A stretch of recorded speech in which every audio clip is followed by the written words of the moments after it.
ao vivo? Estamos ao vivo. Estamos ao vivo. Olá, boa noite. Boa noite, pessoal. Sejam muito bem-vindos a mais uma live aqui do nosso pré-aquecimento, do nosso desafio Vá Sem Medo. O que vai ser esse desafio? Esse desafio vai acontecer nos dias 28, 29 e 30 de março, sempre às 8 horas, um evento totalmente online. Gratuito. E o que nós vamos trazer para você de conteúdo nesse evento? A gente vai te ajudar a perder o medo de entubar os pacientes. Tá? Exatamente. Isso de uma vez por todas. Então, qual que é a ideia? O que você precisa fazer para se inscrever? A gente vai deixar o link na bio. Só você clicar ali, você já se inscreve e você vai receber as atualizações. Vai ter uma opção de você entrar no grupo do WhatsApp também, se você achar interessante. A gente orienta a entrar porque as atualizações a gente vai colocar tudo ali. Além disso, a gente tem uma comunidade no Telegram, onde a gente consegue fazer uma interação com todo mundo. A gente coloca conteúdo lá também. Alguns trabalhos que a gente vai citar aqui, a gente vai colocar lá na comunidade do Telegram. Tá certo? O WhatsApp a gente deixa só para as atualizações e informações pertinentes ao desafio. Eu recomendo que você entre lá na comunidade do Telegram, porque lá a gente consegue deixar esses artigos, deixar esses conteúdos e você consegue resgatar esse conteúdo. Não importa se você entrou antes ou depois da gente publicar, você consegue olhar lá no histórico e ver tudo que a gente já comentou, tudo que a gente já publicou, as dúvidas dos colegas quando eles mandam. Às vezes a dúvida de um é a dúvida de outros, então tá lá as respostas, tá lá os conteúdos. Recomendo fortemente que faça parte da comunidade e venha participar com a gente. Exato. Essa é a grande vantagem do Telegram.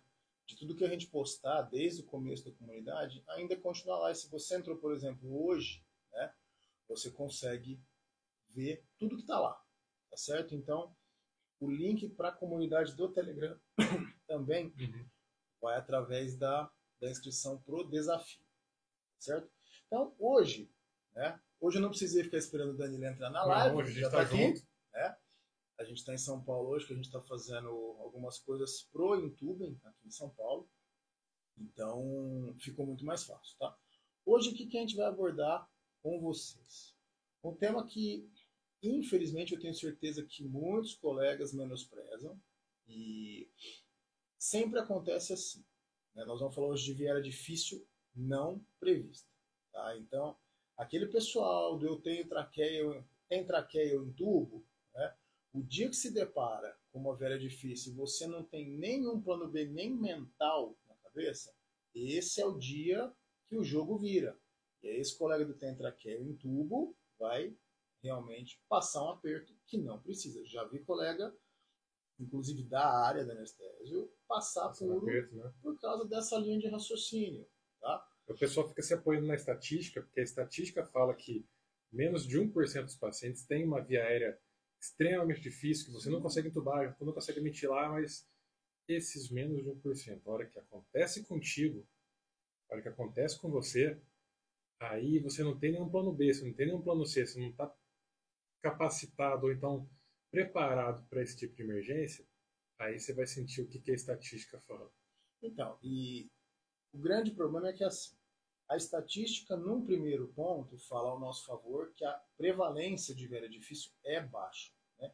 Isso a gente tem que agradecer muito, né? Porque a gente tem realmente poucos pacientes que apresentam viária difícil para a gente. O grande problema é assim, então, 1%, tá tranquilo então, dificilmente eu vou encontrar. Tá, o problema é, quando você encontra, você tem uma dificuldade muito grande de entubar os pacientes, fazer uma laringoscopia que presta e, às vezes, até ventilar o paciente. Ou seja, nesse cenário você vai ter problema. E nesse cenário, tá, a chance de você ter um evento adverso é muito maior. É muito grande. Nós estamos falando aqui especificamente de qual evento? O evento não entubo, não ventilo. Tá? Então, esse cenário específico é o cenário onde você tem que ter o maior preparo, tanto mental, de fazer o que precisa ser feito, e às vezes é uma via aérea cirúrgica, mesmo que isso possa soar para muitas pessoas algo muito invasivo. Porém, uma coisa que eu já te adianto, algumas sociedades dizem que durante a avaliação pré-anestésica do paciente, ou você estando na emergência e consegue avaliar a VL de forma prévia, tá? Também está na sua obrigação, no seu rol de atribuições, fazer o quê? Avaliar a região cervical do paciente. Em busca do quê? De você ter alguma dificuldade caso você precise estar realizando uma via aérea cirúrgica. Então, falar de via aérea difícil não prevista está incluído falar sobre via aérea cirúrgica. E existem critérios, né? Existem scores de antecipação de dificuldade para acesso cervical. Sim. Existem lá critérios que você vai poder ver, que você vai se atentar na hora de avaliar uma via aérea. Avaliar a via aérea é uma coisa muito importante.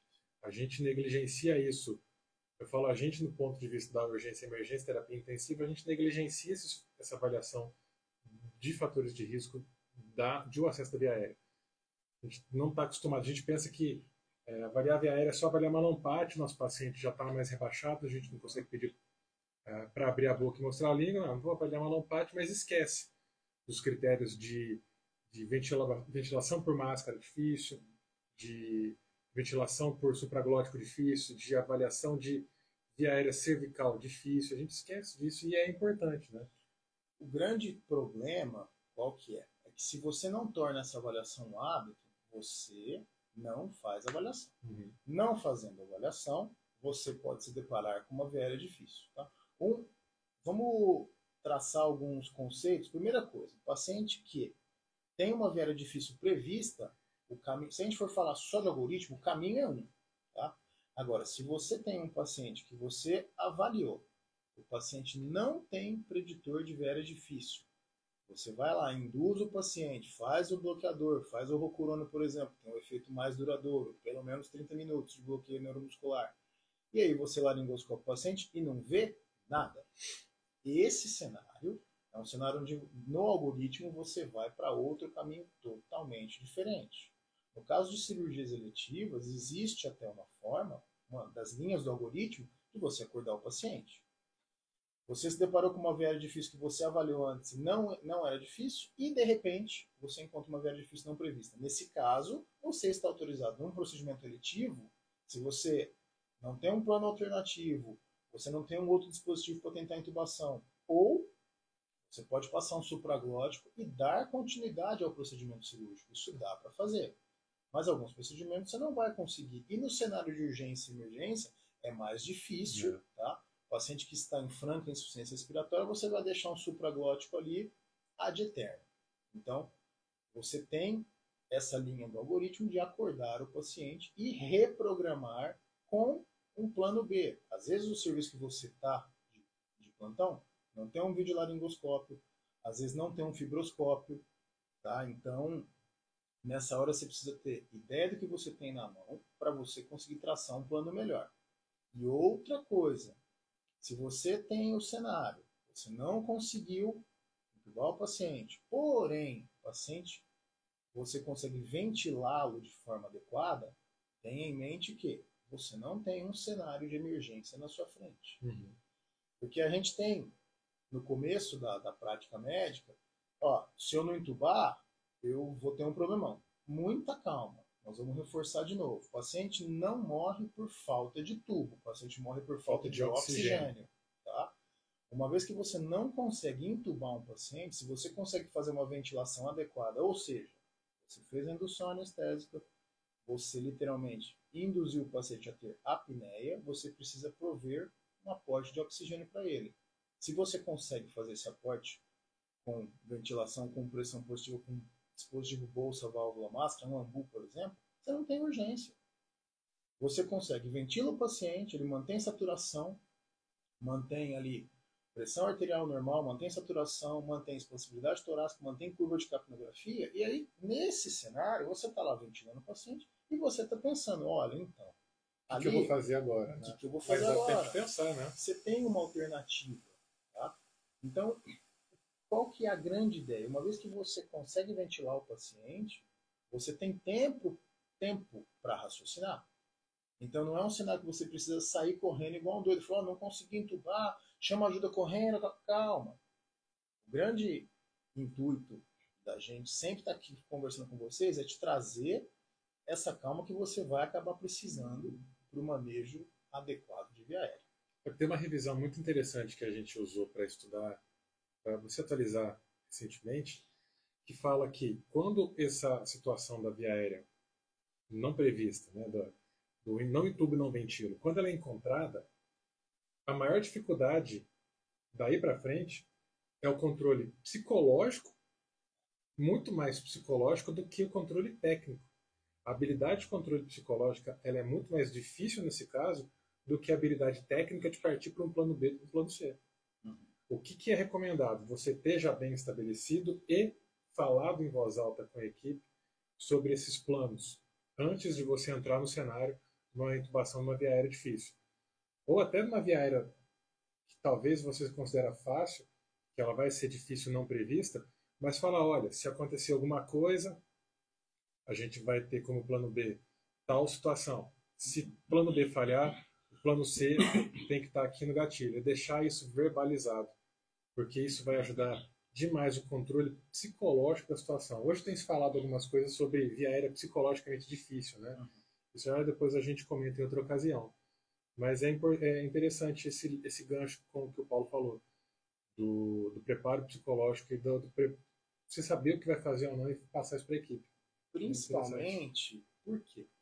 Porque a gente tem a grande ideia, a maioria dos colegas fala, bom, então, se eu não conseguir entubar, né, eu vou ventilar o paciente e aí eu peço fibroscópio e eu resolvo o problema. Vai encontrar o fibro. Então, beleza, esse é um grande problema. Se você está na sala de emergência e você tem um paciente que você chegou e viu câmara viária difícil não prevista, e aí você consegue ventilar o paciente, não está num cenário de emergência, não, então vamos usar o fibroscópio. Primeira coisa, dificilmente tem um fibroscópio no pronto-socorro. Tá? Um ou outro hospital, a grande exceção à regra, tem. Tá? E aí, se você tiver o fibroscópio na mão, nós vamos cair no segundo problema. Tá? Habilidade para manusear o fibroscópio. Não é porque você tem um fibroscópio ali do seu lado que você consegue fazer todo o procedimento de forma adequada. Existe treinamento, precisa de habilidade. Fibroscopia não é um procedimento que, se você não tem literalmente mão com o aparelho, não inventa de querer entubar um paciente com você fez uma fibroscopia na vida e vai lá entrar num paciente com vera difícil com fibroscópio. Não inventa. Não vai dar certo. Tá? Precisa treinamento. É igual o vídeo laringoscópio. Não entubei, pega o vídeo e eu resolvo. Também muita calma. A gente tem alguns vídeos que a gente coloca às vezes aqui no nosso canal do Instagram, que a gente coloca o vídeo, você consegue visualizar todas as estruturas da fenda glótica, aritenoides bonitinhas, cordas vocais, epiglote. Apesar de visualizar com o vídeo, você não consegue fazer intubação. Porque também existe o treinamento do vídeo laringoscópio. Então, por isso que eu sempre falo, Danilo sempre fala também, precisa conhecer o material que você tem disponível na mão. Não é só traz o vídeo. Qual vídeo você tem na mão? Você tem um AirTrack? Você tem um GlideScope? Você tem alguns outros dispositivos? Tem uma graph? O que você tem na mão? Tá? A lâmina é hiperangulada, a lâmina é uma lâmina comum.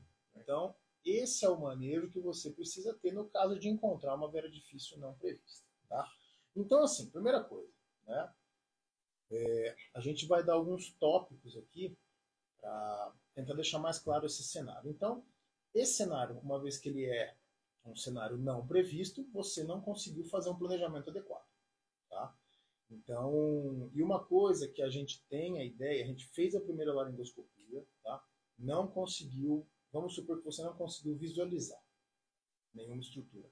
A hora que você vai fazer a laringoscopia, se você não mudou nada, se você não colocou, não posicionou diferente, não pegou, por exemplo, um fio guia, ou se você não fez nada de diferente, não adianta você laringoscopar o paciente a segunda vez. Do mesmo jeito. Exato. Vai ser o mesmo resultado. A gente tem essa ideia, né, no começo da vida, a gente tem essa ideia, não, Ó, primeiro eu não consegui, mas ó, eu respirei, eu relaxei, eu soltei o ombro, agora vai dar certo. Não vai dar certo. Fui grato.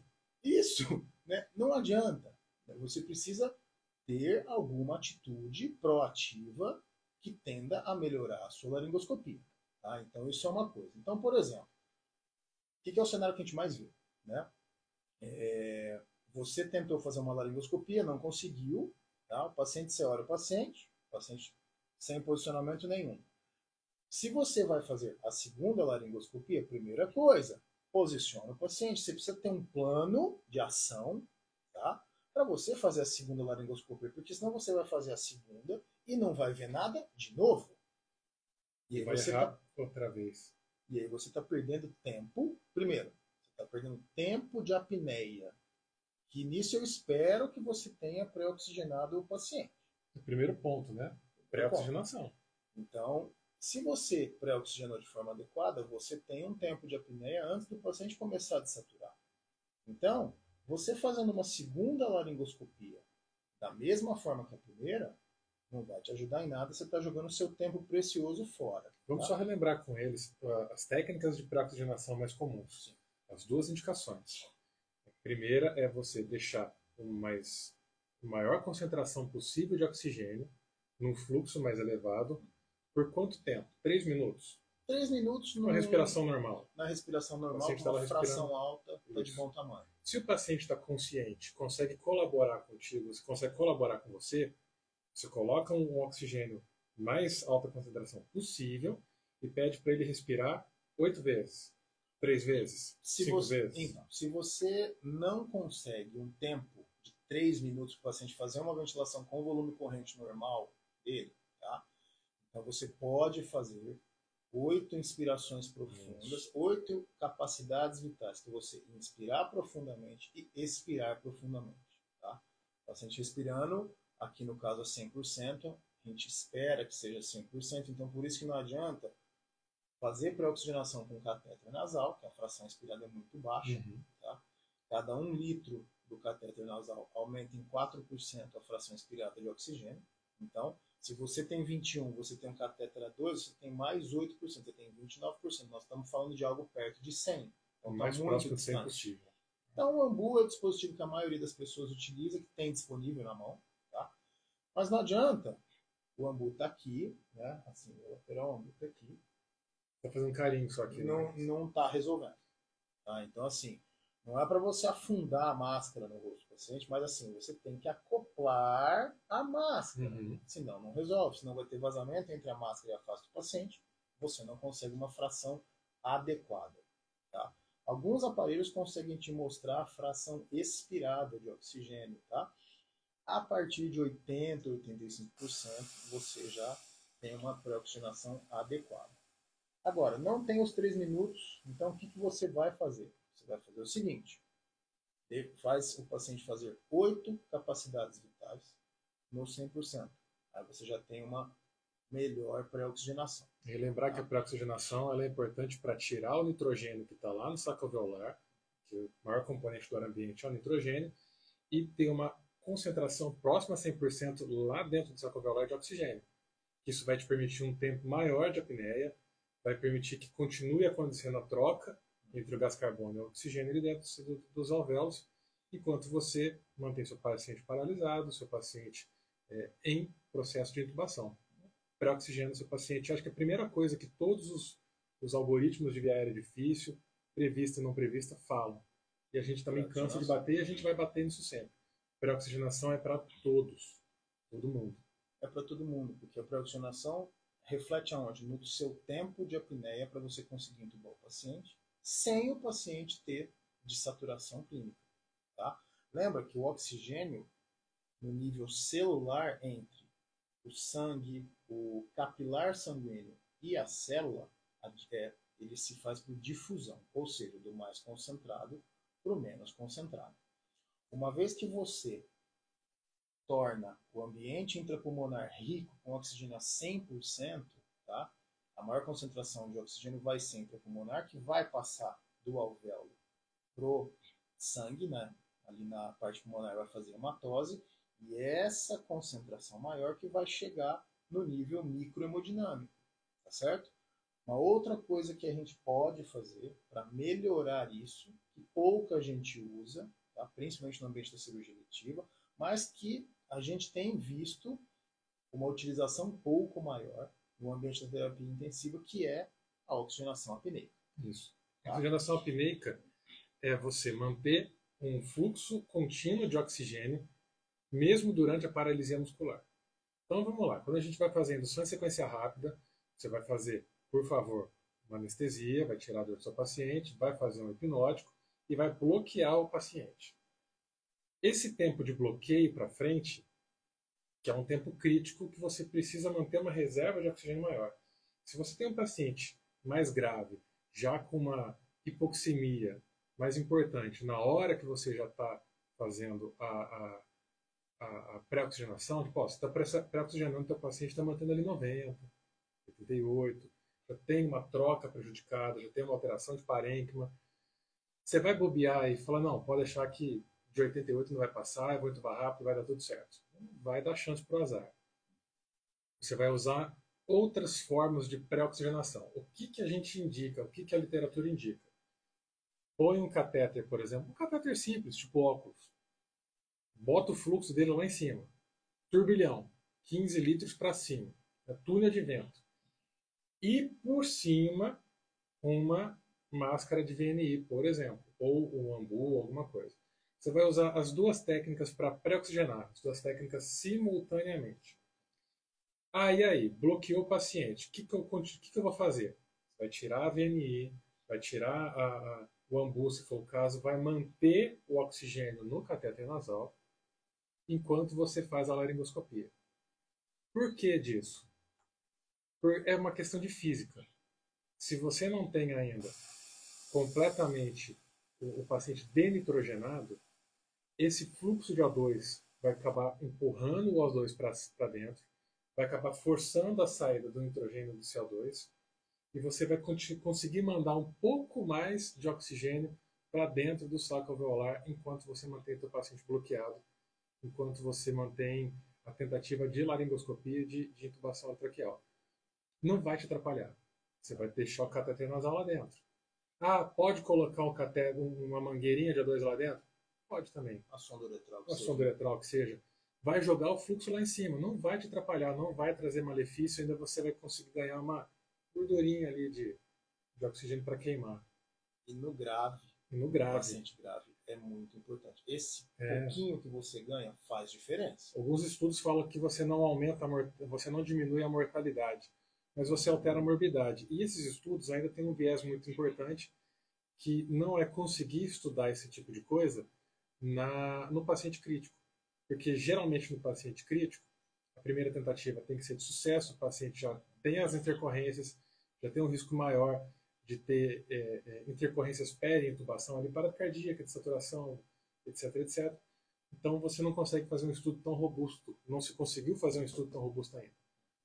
Mas acredite, a oxigenação apneica no paciente crítico, ele vai te ajudar. Se você está na emergência, se está na urgência, está na UTI, começa a testar isso aí que eu te garanto que vai ter bom resultado. Você vai sofrer muito menos. Sim. E outra coisa, a gente aqui, perceba que a gente falou até o momento, né, sobre pré-oxigenação, sobre posicionamento, tá? A gente, especificamente, a gente não entrou, olha, então, cheguei e vi, estou com uma viária difícil não prevista, o que eu faço? Né? Por quê?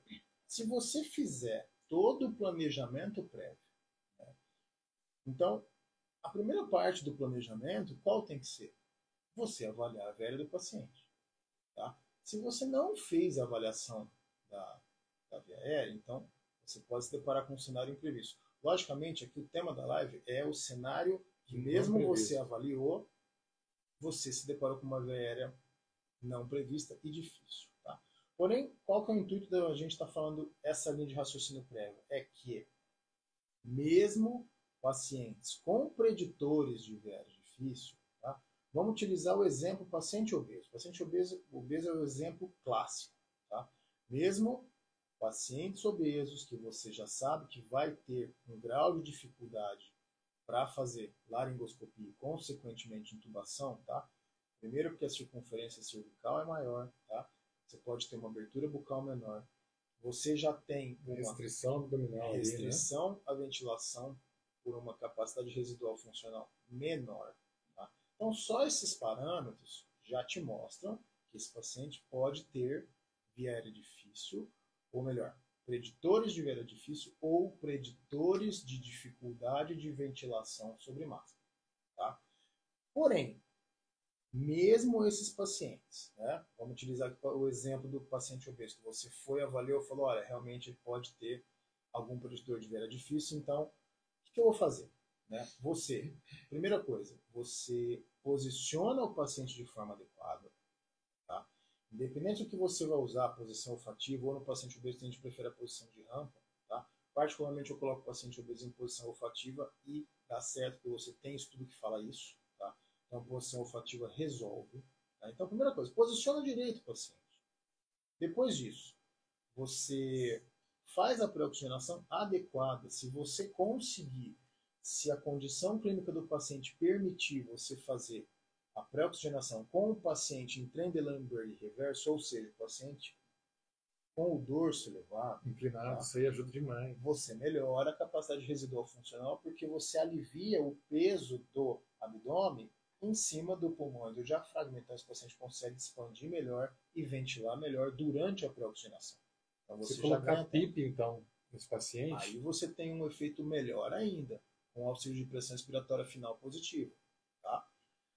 Então, se você fizer esse passo a passo, por exemplo, e você, além disso, você montou a sua bandeja de intubação. Então, você tem lâmina de tamanho adequado, você tem tubo de tamanho adequado, porque às vezes a gente tem a ideia, não, o paciente obeso vai passar um tubo maior.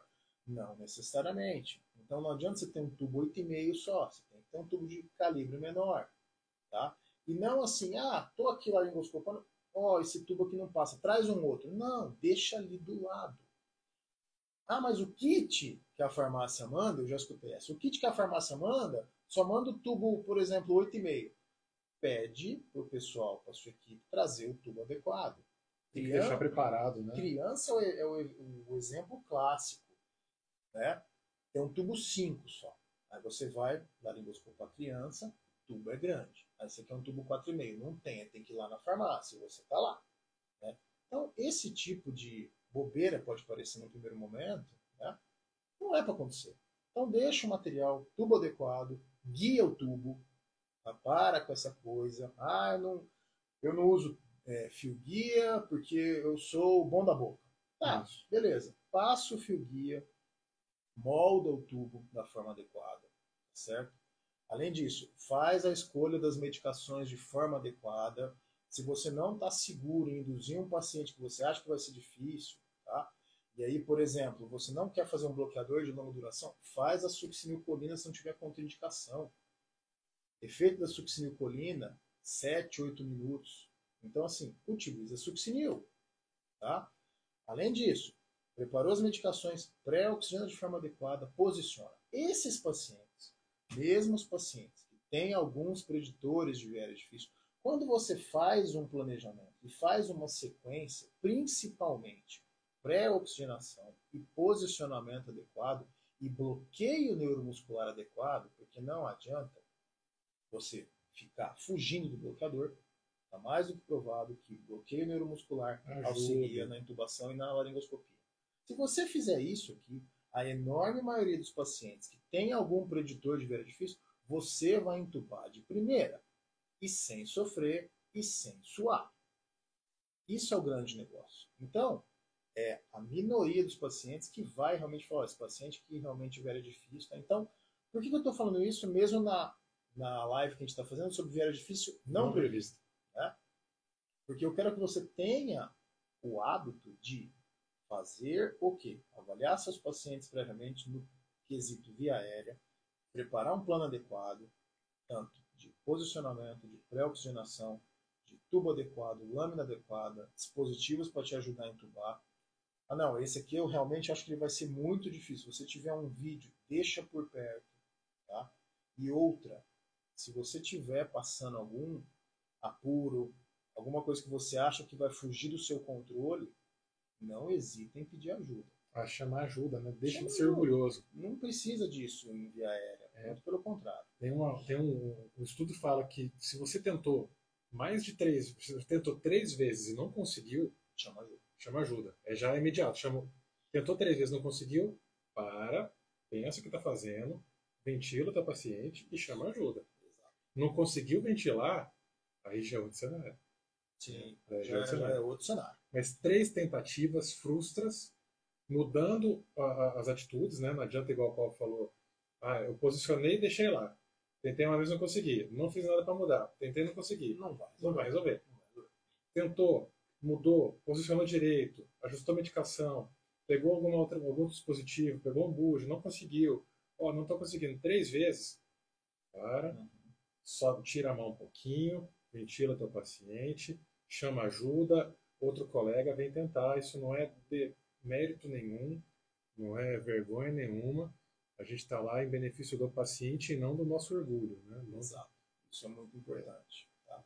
Porque a nossa ideia, isso, além de ser uma ideia nossa também, o que a gente vê quando a gente vai dar uma revisada em literatura? A primeira laringoscopia tem que ser a melhor. Tá? O ideal é você manipular a via aérea uma vez. Por quê? Na melhor condição, né? Exato. Porque é um tecido friável. A gente tem um vídeo no nosso arquivo. O colega foi entubar um paciente com videolaringoscópio sem posicionamento nenhum, tá? E aí não conseguia entubar o paciente. Via as estruturas tudo na tela central do vídeo, mas não conseguia entubar. E aí o que aconteceu? Bate ali nas estruturas, resultado, sangramento. Então é uma coisa que você não precisa ter para te trazer mais gravidade. Principalmente se aquilo foi, infelizmente, culpa sua. Tá? Então, assim, a sua primeira laringoscopia tem que ser a melhor. Então você avalia, pré-oxigena, posiciona, escolhe as drogas direito. Outra coisa, não adianta só fazer o bloqueador neuromuscular. Tá? Tem que esperar ele agir, né? Tem que esperar o bloqueador agir. Além disso, tem que fazer a analgesia adequada. Tem que esperar o analgésico fazer o efeito. Tá certo? E outra coisa, se você já está na terceira tentativa de intubação e você utilizou 12 hipnóticos, por exemplo, Propofol ou etomidato, o efeito é curto, muito provavelmente você tem que repetir essa dose. Do etomidato, você, por favor, não repita a dose. O etomidato é sempre utilizado em dose única, tá? Pelo risco de supressão adrenal. Agora, se você está fazendo Propofol, com 3 tentativas de intubação, muito provavelmente você vai precisar repetir a dose do Propofol. Outra coisa, se você utilizou succinilcolina, muito provavelmente você precisa fazer um repique da dose. Tá? O tempo de ação da succinilcolina é muito mais curto. Igualzinho do Propofol. É mais curto. Tá? Então, uma coisa que às vezes a gente ali na hora da intubação, a gente não mais precisa lembrar. O paciente precisa estar realmente anestesiado para você conseguir fazer laringoscopia direito. Não adianta você ficar brigando com o paciente. Já vi colega tentar intubar com o paciente literalmente mordendo a lâmina. Não resolve. Tá? Isso é feio. Vamos falar outras coisas. Daquele meme, né, do rapazinho, o senhor poderia abrir a boca para eu poder te tubar? É o meme. Não vai abrir, não vai resolver. Tá? É contra-intuitivo, tem reflexo. Tá? Então, assim, eu acho que com isso que a gente falou, também falamos da oxigenação apneica, que eu acho muito importante, principalmente no cenário da terapia intensiva. Tá? No cenário do centro cirúrgico, no cenário eletivo, é mais difícil a gente utilizar, porque geralmente os pacientes não têm comorbidades. Agora, quando você recebe um paciente, por exemplo, da UTI, tá? Um paciente até instável, então esse paciente demanda um cuidado muito maior. Então a gente falou até agora sobre os pacientes, qual mais ou menos o caminho que você precisa traçar para fazer uma laringoscopia de sucesso. Tá? E aí você foi lá, avaliou, não tinha preditor, era difícil, né? Estava tudo bem, você foi lá, laringoscopou da melhor forma, fez pré-oxigenação adequada, bloqueio neuromuscular, analgesia, tudo igualzinho o livro manda, e aí o que acontece? Fez a laringoscopia em forma que 4 na sua frente, ou seja, você não viu nada. Tá? Nada. Suponhamos que você esteja com o laringoscópio óptico, fez a laringoscopia e não viu nada. Tá? Então, assim, ali na hora você não conseguiu fazer nenhuma visualização adequada. Tá? Como você fez a pré-oxigenação adequada, eu espero que você tenha feito, então você tem um tempo de apneia ainda seguro. Tá? Uma laringoscopia, quando você já começa a ter um traquejo um pouco maior, você introduzir a lâmina, né, rebater a língua para a sua esquerda e conseguir visualizar as estruturas em menos de 1 minuto. Tá? A gente tem os vídeos aqui que a gente coloca, às vezes, intubações em 30, 34 segundos, o paciente já entubado. Então, se você fizer uma laringoscopia em 1 minuto, né, já está um tempo adequado. Sim. E aí você não conseguiu visualizar. Beleza. Então, a nossa ansiedade é tira a lâmina, ventila o paciente. É um caminho? É um caminho. Só que pensa, se você pré-oxigenou de forma adequada, você tem tempo ainda de apneia seguro, sem dessaturação clínica. Ou seja, você pode melhorar alguma coisa ali na sua laringoscopia e laringoscopar em seguida antes de fazer a ventilação. Tá? Isso é um caminho. E aí, o que você pode fazer? Tá? Como a gente frisou, não adianta você fazer, não, vou fazer de novo que vai dar certo agora. Não, não vai dar certo. Precisa de um plano B. Tá? Primeira coisa que a gente acaba fazendo, manobra de burp. Manobra de burp, o que é? Você fazer uma pressão na cartilagem tireoide, tá? No intuito de você melhorar as visualizações da fenda glótica. Ó, o colega falou do som. Som? Que tá baixo o som. Nós vamos melhorar um pouquinho aqui. Pera aí. Isso. Vamos ver se agora... Será que agora dá uma melhorada? Trocar os microfones aqui. Vamos deixar só com esse outro aqui. Então, se você vai utilizar o burp, tá? Você precisa de um auxiliar. O auxiliar vai lá, faz a pressão. Isso é uma tentativa de melhora da visualização das estruturas. Tá certo? Então, sua segunda tentativa foi com... beleza, melhorou. Então, tá. Obrigado, viu? Então, o que acontece? A sua segunda tentativa, né, vai ter, além disso, o burp. Ó, melhorou mesmo. Beleza. Pessoal, quando for assim, avisa logo no começo, viu? Que a gente dá um jeito aqui, tá? Então, vai fazer a segunda tentativa. O colega faz o burp, o seu auxiliar lá, quem estiver com você, faz o burp. A gente tem vídeo também mostrando. É até legal a gente deixar esse vídeo depois para esse vídeo é muito legal. Que a gente mostra exatamente o que o burp te ajuda, tá? Visualmente falando, fazendo o vídeo ali mesmo, em tempo real, tá certo? Então ele te ajuda. Você conseguiu com o burp? Perfeito. Às vezes quando você faz o burp, o paciente é mais difícil. Com o tubo guiado, você consegue realmente entubar o paciente, tá? E aí, não conseguiu nem com o burp. Suponhamos que você saiu de um Cormac 4 para um Cormac 3B, por exemplo. Não te ajudou muita coisa. Não resolveu muito. Não resolveu. Se você cai com um Cormac 3A, aí você já está mais adequado. Porque um 3A você pega um bugie, passa por ali, né? Tá? Se você vai colocar o tubo dentro do bugie primeiro ou depois você veste o bugie com o tubo, aí fica a seu critério, depende muito do manejo, tá?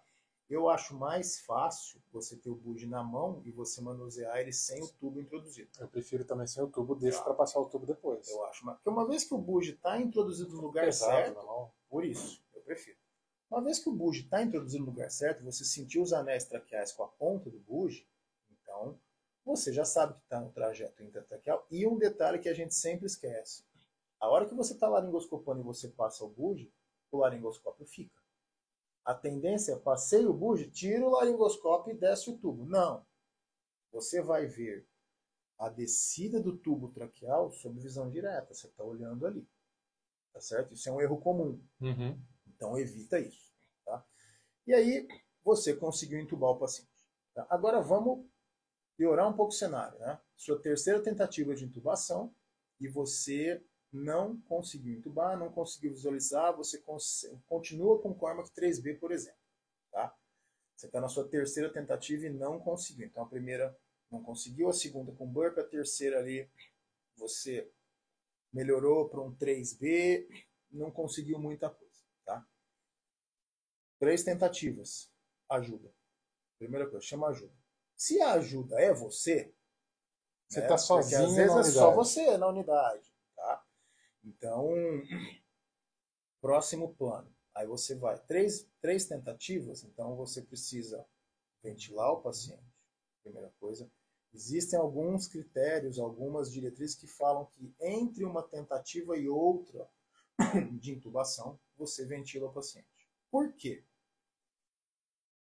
Porque isso é mais um preparo psicológico. Se você tentou intubar o paciente, não conseguiu, você vai lá e consegue ventilar ele facilmente, você já fala, opa, não estou no cenário de guerra. Tentou a segunda vez, não conseguiu, vai lá, ventila o paciente e tá facinho para ventilar o paciente tem expansibilidade torácica, tem uma curva de capnografia adequada, mantém saturação, você automaticamente vai falar, ó, tô tranquilo, se não conseguiu, ventila esse paciente, ponto final. Tá? Isso é uma das formas que você pode estar fazendo. E aí você não conseguiu ver nada, você continua com Cormac 3B, não consegue ver nada, né? Não tem ajuda, a ajuda vai ser você e a ajuda divina. E aí, o que você tem na mão? Se você ventila o paciente, você não tem urgência, você não tem emergência nenhuma, você vai ventilar o paciente e vai começar a pensar. Olha, eu estou em qual cenário? Eu estou num cenário de cirurgia eletiva, muito provavelmente você vai acordar o paciente. Tá? Espera os hipnóticos passarem o efeito, que são rápidos, a maioria deles. Ah, mas eu fiz o rocurônio, o bloqueador neuromuscular. Você já tem um reversor, que é o Sugammadex, reverte o bloqueio e aguarda o paciente acordar e programa a cirurgia. Ótimo, perfeito. Né? Agora, O problema é se você está na urgência e emergência ou na terapia intensiva. Né? Exato. O paciente tem uma pneumonia lobar, está em insuficiência respiratória, precisando de ventilação mecânica. E aí você vai lá e você não conseguiu. Tá? Se você consegue ventilar o paciente, tá? Você mantém a oxigenação dele e pensa o que você pode fazer. Olha o paciente, tem algum posicionamento que você pode melhorar? Tá? Tem algum dispositivo ali no seu serviço? Por exemplo, tem um videolaringoscópio. Então você ventila esse paciente, solicita o vídeo, muito provavelmente você vai precisar repetir a dose do hipnótico, tá? E se foi o bloqueador a succinil, você vai precisar repetir a dose, tá? Refaz as medicações, pega o vídeo e aí você faz a sua laringoscopia. Ah, mas eu não tenho o vídeo, aí o que eu faço? Se você não tem o vídeo, tá? Você já fez as suas 3 tentativas de intubação, não tem um colega para te ajudar, tá? Se você está ventilando o paciente, perfeito, está no cenário eletivo. Se você precisa fazer esse paciente oxigenar de forma adequada e o paciente, por exemplo, esse que eu citei, paciente com uma pneumonia grande, lobar, precisa de ventilação mecânica, você não conseguiu intubar de primeira. Então você ventila o paciente, você precisa fazer alguma coisa. Qual que é o próximo passo? Se você não tem, por exemplo, um dispositivo vídeo assistido, ah, mas eu tenho um mão de fibroscópio, mas eu não tenho fibroscópio aqui. Então também não te ajudou. Tá? Se você mantém saturação do paciente com o AMBU, então você tem tempo para pensar. Próximo passo, dispositivo supraglótico, máscara laríngea. Tanto de primeira geração, tanto de segundo, que você tiver na mão. Não importa qual, né? Exato. Passa a máscara laríngea e resolve o problema do paciente. Exato.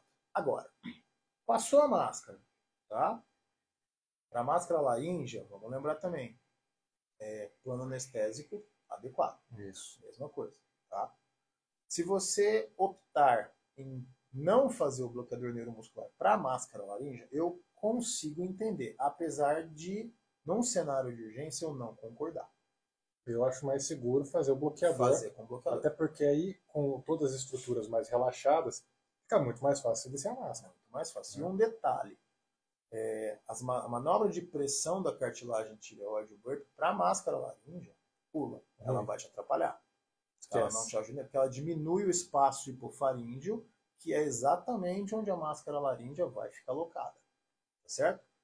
E aí você desce a máscara laríngea, e aí você está torcendo para conseguir uma ventilação e uma oxigenação adequada. Se você conseguiu êxito nisso, pronto. Você consegue prover ventilação e oxigenação para o seu paciente, tá, de forma adequada, tá certo? E aí o que acontece? Você consegue deixar esse paciente um período na máscara laríngea para fazer o papel da intubação traqueal? Consegue.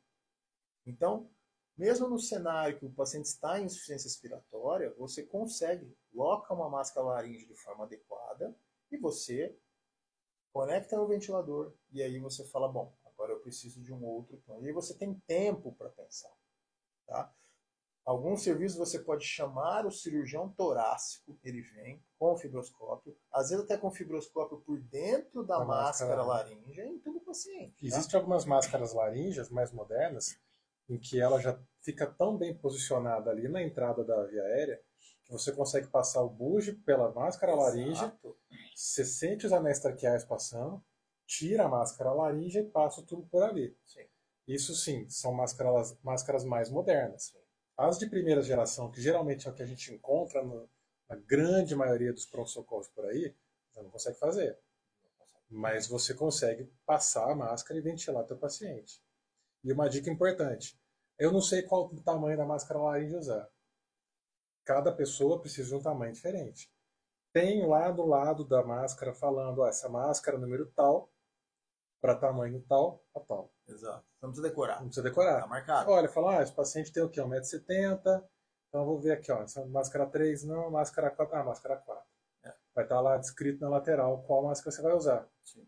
Segunda dica da máscara, não vai insuflar o balão para ele ficar parecendo uma bexiga. Não vai ficar insuflando esse balão, não.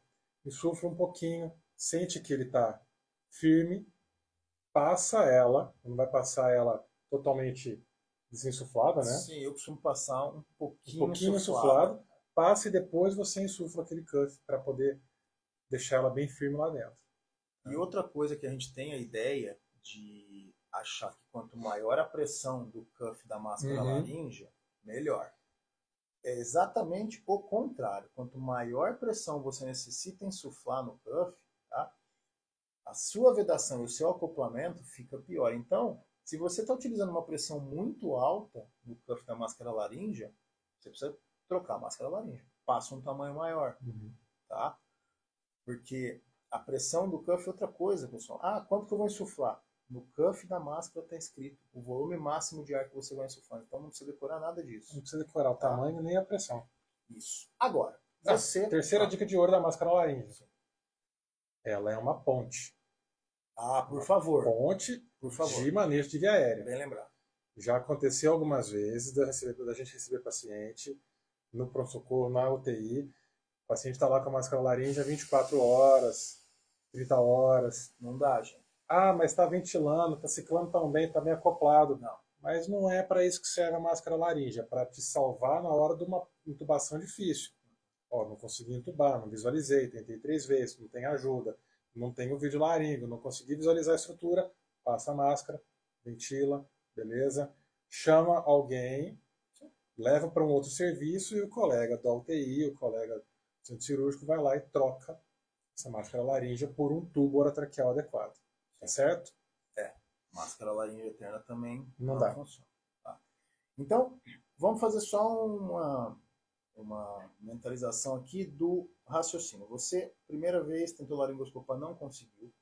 Aí você tentou o Burke, também não conseguiu. Aí a sua terceira laringoscopia não deu certo. Nessa hora, se você tem o vídeo, né, você já pede o vídeo. E muito provavelmente você consegue entubar o paciente. Principalmente se tiver uma lâmina hiperangulada. Tá? Geralmente é muito difícil o paciente que você não consegue entubar com a lâmina hiperangulada. Tá? Você não tem o vídeo e aí você passou a máscara laríngea, tá? Como o Danilo falou muito bem, é uma ponte, é para você ganhar um tempo. Tá? Passou a máscara, conseguiu ventilar e oxigenar o paciente, perfeito, tá ótimo. Né? Vamos pensar o que nós vamos fazer. Aqui no serviço, qual que é a realidade? Tem o colega do fibroscópio, a gente chama, ele vem, faz a fibroscopia e entuba o paciente para você. Perfeito. Então a máscara é uma ponte. Tá? Então, conseguiu fazer a locação da máscara de forma adequada e você ventila e oxigena o paciente? Não tem urgência. Tá? Você pode até conectar no respirador. Você vai utilizar pressões um pouco menores, que é o que a máscara tolera, tá? Mas você consegue deixar o paciente confortável com ventilação e oxigenação adequada. Então, bom, não tem urgência. Qual que é o próximo passo? Vamos ver o que eu vou precisar. Chama o rapaz do fibro, ou às vezes chega um colega mais experiente que fala, não, vamos tentar alguma outra coisa. Ótimo. Ou o colega tem um vídeo, às vezes, também na mão. Né? Agora, se você fez tudo isso, falou, chama o salvador da pátria, máscara laríngea. Chamou a máscara e desceu a máscara, uma máscara de tamanho adequado, não conseguiu colocar a máscara direito, passou a outra máscara de tamanho maior, também não conseguiu. Agora, você tem um problema um pouquinho maior. Tá? E aí, se você passou a máscara e não conseguiu ventilação e oxigenação adequados, você vai voltar e fazer o quê? Ventilar o paciente. Se o paciente ventila, ótimo. Perfeito. Tá? Você respira aliviado, inclusive. Inclusive você que vai respirar mais aliviado. Então, paciente ventilável, perfeito. Tá? Porque lembra, você já entubou 3 vezes, você tentou passar uma máscara 2, 3 vezes, essa via aérea já está inchada com certeza. Tá? Então, se o paciente ventila, perfeito. Tá? O que você precisa fazer?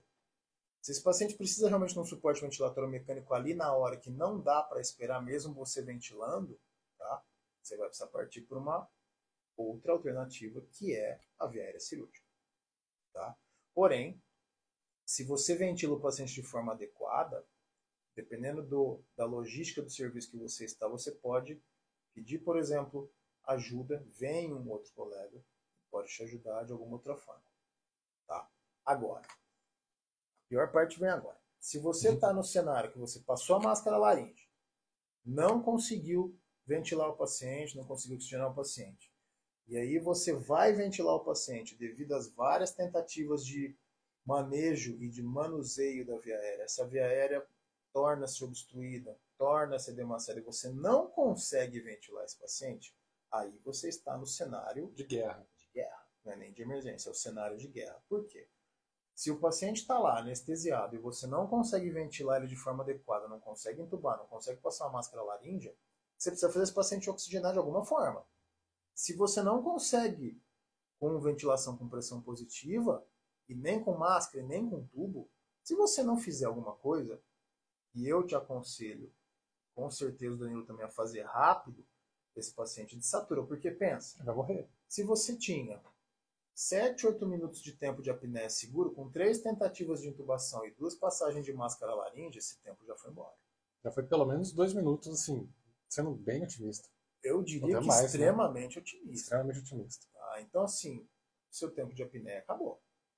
E o paciente não ventila, é a hora que você vai começar a escutar o oxímetro cair abaixo de 90. E abaixo de 90, tá? É ladeira abaixo, literalmente. É rápido.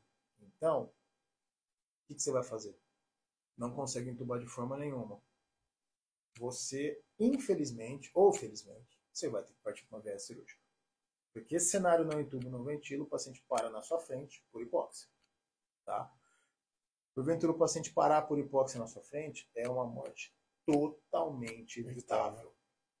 Tá? Então, assim, não existe justificativa para um paciente parar por hipóxia na sua frente porque você não conseguiu entubar o paciente.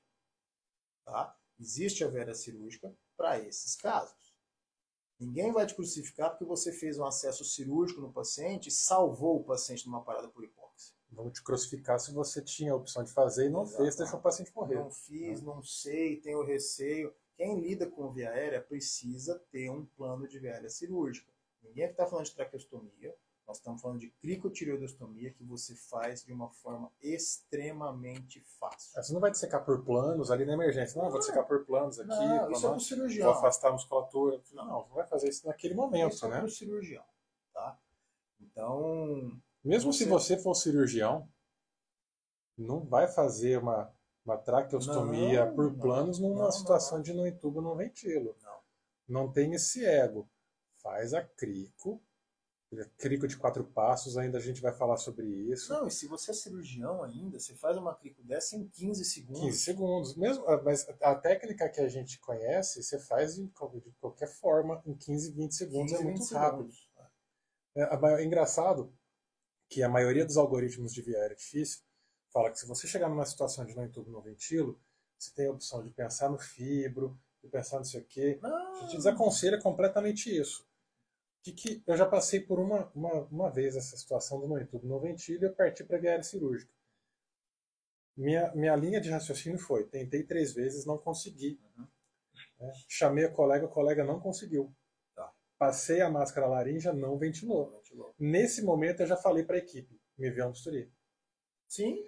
Enquanto o bisturi chegava, eu tentei a máscara laríngea uma segunda vez. Não foi.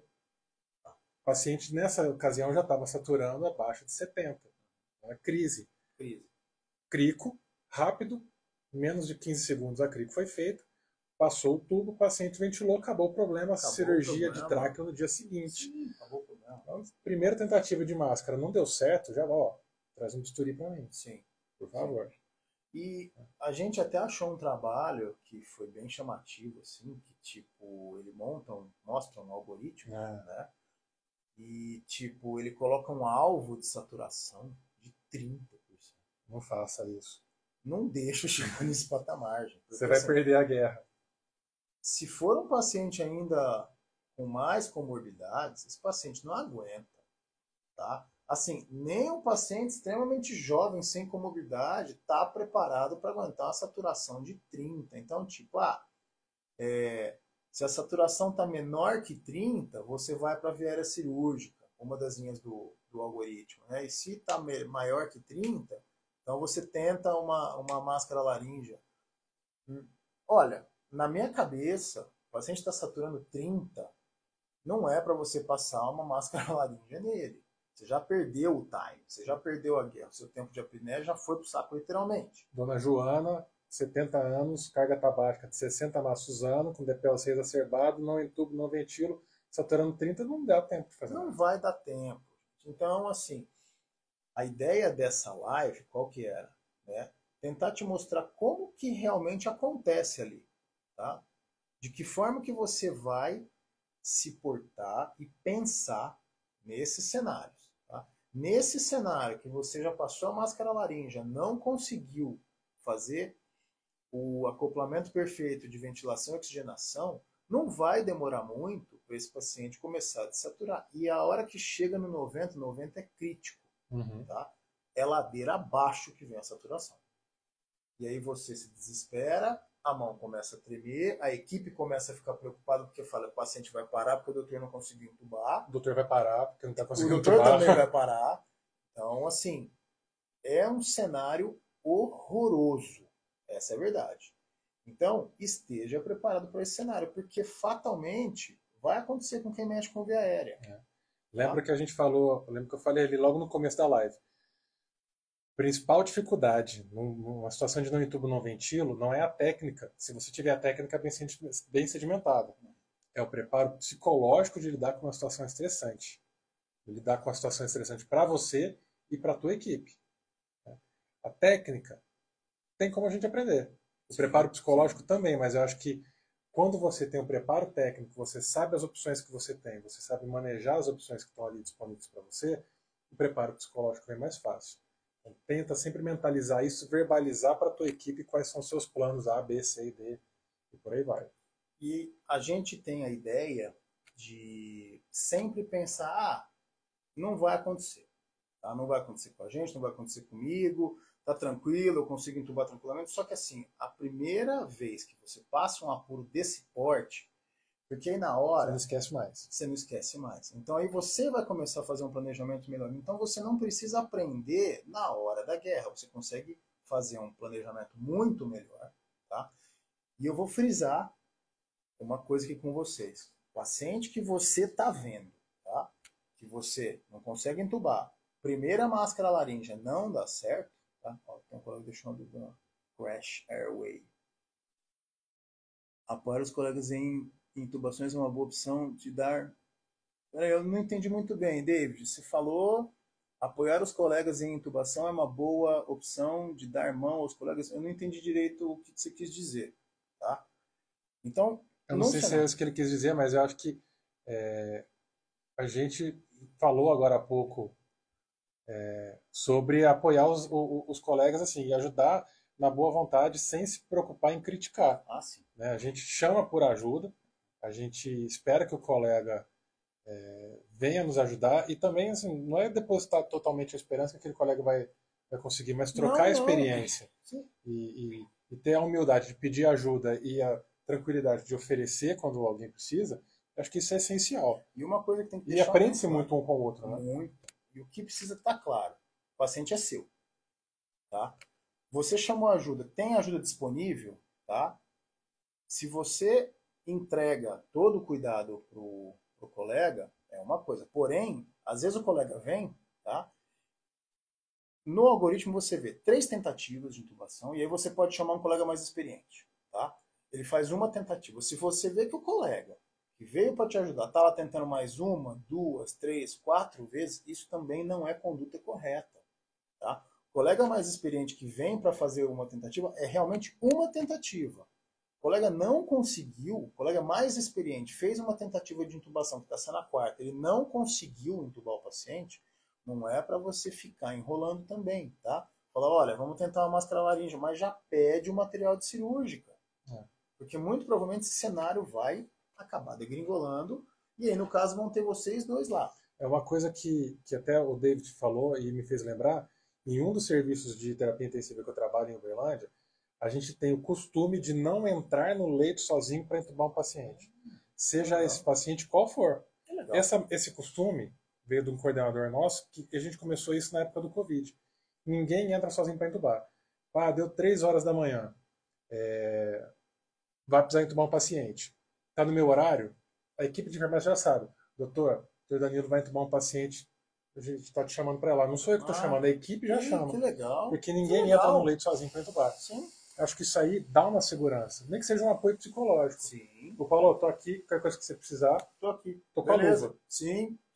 Então isso dá uma segurança, um apoio. Isso é muito legal. Realmente a VIARA fica cada vez mais demasiada. Isso é uma coisa. Com certeza. Fora, se você não tiver sangramento associado por manipulação excessiva de via aérea. Isso pode acontecer e vai te trazer maior problema no manejo dessa via aérea. Tá? Então, é literalmente assim, não fica perdendo tempo se você já está vendo 3 tentativas não conseguiu, passou um supraglótico, não conseguiu ventilar esse paciente, não espera ele chegar no 90 e vamos ver o que acontece. Vai dar ruim. Tá? Uma coisa é você fazer um acesso cirúrgico num paciente que ainda tem uma reservinha, e a outra é você fazer uma crico num paciente que está saturando 30. É outra coisa. Vai depender muito mais do seu preparo psicológico do que de todo o restante. Tá? Agora, precisou fazer o acesso cirúrgico, não conseguiu de outra forma, não pensa 2 vezes. Você está sozinho no plantão, faz o acesso cirúrgico. Pensou em fazer? Faz. Faz. Tá? Então, isso é passivo de treinamento, é habilidade adquirida, não tem problema nenhum, eu não sei fazer ainda, é só ir atrás e fazer, porque salva literalmente vida. Perder um paciente por hipóxia, eu nunca passei por isso, eu espero nunca passar, tá? Porque eu sou o tipo de pessoa que, assim, precisou do acesso cirúrgico, ele está lá para ser usado. Tá? Para quem lida com via aérea todo santo dia igual eu, igual o Danilo, precisa ter isso na mão. Tá? Não tem justificativa, o paciente parou porque não conseguiu entubar. Não, gente, isso não é para acontecer. O paciente parou porque você fez o acesso cirúrgico, tá? E o paciente estava grave, estava no Covid naquelas primeiras semanas do Covid, tinha uma pneumonia extremamente extensa, um choque séptico associado, ou o paciente, porventura, no decorrer da internação, infartou e faleceu, é uma coisa. Isso, infelizmente, pode acontecer. Mas não por falta de oxigênio, porque você não conseguiu entubar e ficou galinhando para fazer uma via cirúrgica. Isso. O paciente não morre por falta de tubo. Morre por falta de oxigênio. Ô, David, se a gente não tocou no assunto que você queria conversar, manda inbox pra gente bater um papo depois. Beleza. Tá bom? Então, pessoal, acho que era isso para hoje, tá? Para essa sexta aqui à noite. É um assunto que, infelizmente, a gente precisa falar e a gente precisa também, em alguns períodos, você já vai para a via cirúrgica? Se precisar, a gente vai. Tá? A gente não perde paciente por hipóxia. Em hipótese alguma, não é para você perder paciente por hipóxia. Porque imagina depois você precisar ainda conversar com um familiar. Contar que o paciente morreu por falta de oxigênio. Então, assim, eu tenho certeza que nenhum paciente, se tiver um desfecho favorável, vai te crucificar porque ficou com um furinho no pescoço. Não vai mesmo. Tá? Então, assim, é procedimento. No cenário eletivo, você consegue explicar isso para os pacientes antes. Mas no cenário de emergência, não tem como. E o nosso muito obrigado para todo mundo que sextou aqui com a gente, para todo mundo que participou, mandou seus likes, mandou suas curtidas, mandou as perguntas. Nosso muito obrigado. Espero que a gente continue junto. Lembra que essas lives estão acontecendo como pré-aquecimento do desafio Vá Sem Medo, que vai acontecer no dia 28, 29 e 30 de março, sempre às 20 horas, online, 100% online e gratuito. Tá? Desafiva Sem Medo para ajudar você a perder o medo de entubar e de manejar uma via aérea, seja ela qual for. Exatamente. Bom? Um detalhe, tá? Primeiro, muito obrigado para todo mundo. E na segunda-feira nós vamos ter outra live, tá? Nós vamos dar uma olhada esse fim de semana aqui, que nós estamos aqui em São Paulo, vamos ainda definir o tema certinho, a gente passa para vocês pelas redes sociais nossas aqui. E para você que tem interesse em dar um passo mais à frente, a gente vai fazer 2 aulas, tá? Serão 3 dias de aula praticamente. Então nós vamos fazer esse desafio para te ajudar a perder o medo de entubar paciente, tá? Para se inscrever, link na bio. Se inscreve lá que a gente se vê lá. Segunda-feira a gente está aqui de novo às 8 e alguns desses trabalhos que a gente citou aqui a gente vai jogar na comunidade nossa do Telegram. Tá certo? Grande abraço, até a próxima. Um abraço, gente. Até a próxima.